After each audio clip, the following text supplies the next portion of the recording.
আসসালামু আলাইকুম। ঈদ মোবারক, সবাইকে ঈদের শুভেচ্ছা জানাই। আমরা ঈদের মাঠে নামাজ পড়তে এসেছি।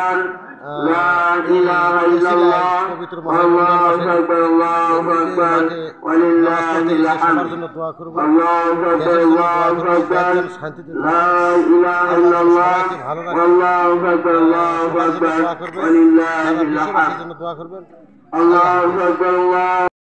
একটি উৎসব পালন করার তৌফিক দান করলো, সে আল্লাহ সুবহানাহু ওয়া তাআলার জন্য শুকরিয়া আদায় করি। সকলে বলে আলহামদুলিল্লাহ। অতঃপর দরুদ ও সালাম বর্ষিত হোক হযরত মুহাম্মদ সাল্লাল্লাহু আলাইহি ওয়াসাল্লামের প্রতি, যার কঠোর পরিশ্রমের মাধ্যমে আমরা এই শান্তির ধর্ম পেয়েছি। সেই নবীর প্রতি দরুদ ও সালাম বর্ষিত হোক। সকলে বলে আল্লাহুম্মা সাল্লি আলাইহি আল্লাহুম্মা বারিক আলাইহি।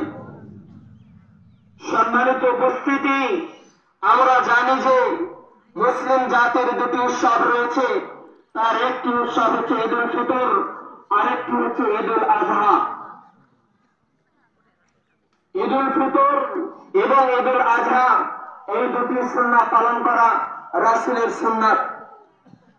আমরা যদি এই দুটি উৎসব রাসূলের নীতি অনুযায়ী পালন করি, তাহলে রাসূলের সুন্নাহ মেনে আমরা চলাফেরা করলাম। রাসূলের সুন্নাহ আমরা কিভাবে আঁকড়ে ধরে থাকতে পারবো? রাসূলের কথা মতো চলাফেরা করলে, তার হাদিস এবং আল্লাহ সুবহানাহু ওয়া তাআলার কথা মতো কোরআন অনুযায়ী চলাফেরা করলে আমরা আল্লাহ সুবহানাহু ওয়া তাআলা